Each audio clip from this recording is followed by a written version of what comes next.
ব্যবহারকারীদের ব্যক্তিগত তথ্যের গোপনীয়তা লঙ্ঘনের অভিযোগে একটি ফেডারেল জুরি আলফাবেট মালিকানাধীন গুগলকে ৪২ কোটি ৫০ লাখ বা $৪২৫ মিলিয়ন জরিমানা পরিশোধের নির্দেশ দিয়েছে। যুক্তরাষ্ট্রের সান ফ্রান্সিসকোর ফেডারেল কোর্টে গত সপ্তাহে দেয়া রায়ে বলা হয়, ওয়েব ও অ্যাপ অ্যাক্টিভিটি সেটিংসে ট্র্যাকিং বন্ধ রাখা সত্ত্বেও কয়েক কোটি ব্যবহারকারীর তথ্য সংগ্রহ করা অব্যাহত রেখেছে গুগল। মামলার বাদীপক্ষ প্রাথমিকভাবে গুগলের কাছে $৩,১০০ কোটি বেশি ক্ষতিপূরণ দাবি করেছিল। দীর্ঘ ৮ বছর ধরে ব্যক্তিগত তথ্য সংগ্রহ করার অভিযোগে ক্লাস অ্যাকশনের মামলাটি ২০২০ সালের জুলাইয়ে দায়ের করা হয়েছিল।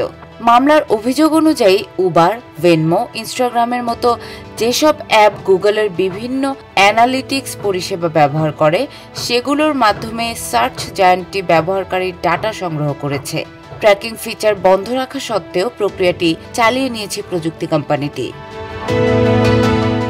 গুগলের মুখপাত্র হোসে কাস্টানেডা বলেন, রায়টির বিরুদ্ধে আমরা আপিল করার পরিকল্পনা করছি।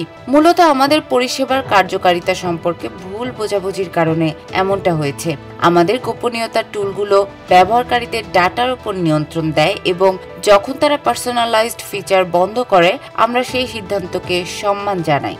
অন্যদিকে ব্যবহারকারীদের পক্ষের আইনজীবী ডেভিড বয়েস এক বিবৃতিতে বলেন, আমরা জুরি বোর্ডের দেয়া রায়ে সন্তুষ্ট হয়েছি। ক্লাস অ্যাকশন মামলাটিতে প্রায় ৯ কোটি ৮০ লাখ গুগল ব্যবহারকারী ও ১৭ কোটি ৪০ লাখ ডিভাইসের উল্লেখ করা হয়েছে। বিশ্লেষকরা বলছেন, এটি গুগলের জন্য একটি বড় আইনি ধাক্কা, যার কারণে কোম্পানিটির ডাটা ব্যবস্থাপনার বিষয়ে নতুন করে প্রশ্ন উঠছে। ২০২৪ সালের এপ্রিলে গুগল একটি মামলার মীমাংসা করতে শত শত কোটি ব্যবহারকারী ডাটার রেকর্ড মুছে ফেলতে রাজি হয়েছিল। মামলাটির অভিযোগ ছিল, ইনকগনিটো মোড সহ অন্যান্য ব্যক্তিগত ব্রাউজিং এর সময়ও গুগল ব্যবহারকারীদের কার্যকলাপ ট্র্যাক করছিল।